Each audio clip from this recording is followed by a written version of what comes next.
Hello guys, welcome to my channel. ఇప్పుడైతే మేము early morning 6 o'clock అయితే స్టార్ట్ అయిపోయాం అనమాట. చుట్టుపక్కల ఉన్న కొండలు అయితే వేరే లెవెల్లో ఉన్నాయన్నమాట. 6 o'clock స్టార్ట్ అయిపోయాము.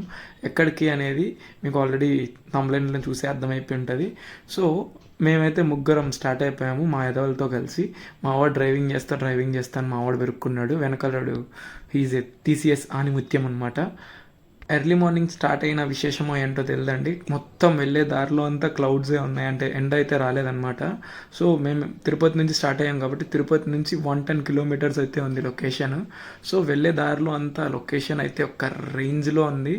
సో నాకైతే ఫోన్ ఎక్కడ తీయాలనిపించట్లేదు, అంటే రికార్డింగ్ ఆపాలనిపించట్లేదు. చుట్టుపక్కల చూస్తుంటే వెదర్ మాత్రం ఎంత చల్లగా ఎంత కూల్గా ఉందంటే, అంటే చుట్టుపక్కల ఉండే లొకేషన్లు మీకు చూపించాలని మేము పడే బాధలు మాకే తెలుసండి. సో ఇక్కడైతే మేము దగ్గర దగ్గర 1/2 kilometer అయితే వచ్చేసాం. హాఫ్ ఆఫ్ ద రూట్ అయితే వచ్చేసాం. మా వాళ్ళు కెమెరా పెట్టగానే భలే పోజులు పెడుతున్నారు ఒక్కొక్కరు. మానవుడు టీసీఎస్ ఆనిముత్యం అయితే ఏందో చెప్తున్నాడు కెమెరా పెట్టగానే.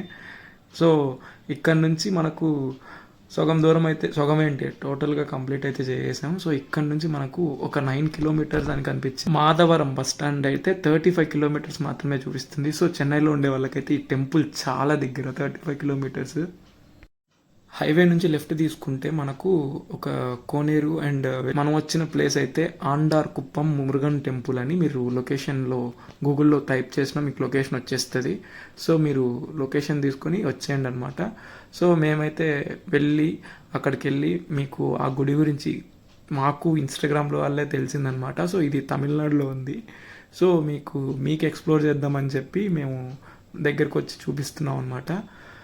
సో ఇక్కడ నుంచి కొద్దిగా లోపలికి ఊర్లో ఉంటుంది. ఈ లొకేషన్ కరెక్ట్గా గుడి దగ్గరికి అయితే తీసుకెళ్ళిపోతుంది. So we reached finally. ఈ గుడి గురించి మేమైతే డీటెయిల్స్ చాలా చాలా చూసి అక్కడ చుట్టుపక్కల ఉన్న సర్కిల్లో ఉన్న షాప్స్ని వాళ్ళందరినీ అడిగి తెలుసుకోవడం అయితే జరిగింది.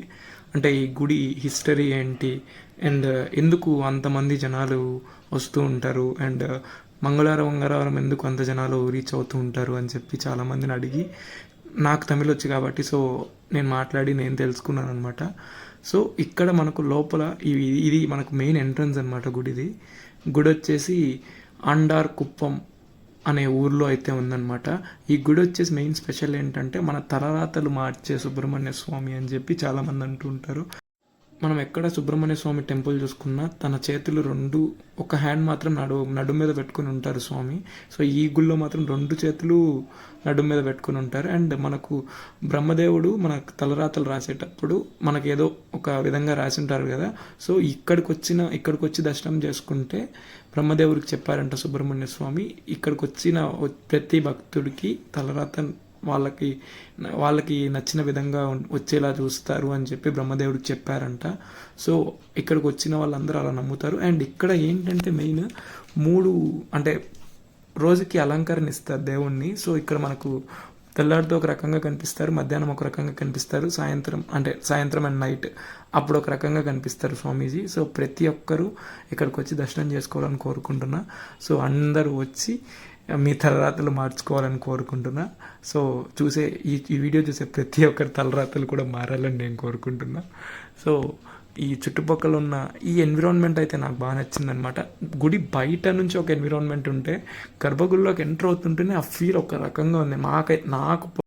సో ప్రతి ఒక్కరు వచ్చి ఈ బ్యూటిఫుల్ అయిన టెంపుల్ని దర్శనం చేసుకోవాలని కోరుకుంటూ ప్రతి ఒక్కరు లైక్, షేర్ అండ్ సబ్స్క్రైబ్ మాత్రం చేయడం మర్చిపోకండి. Thank you.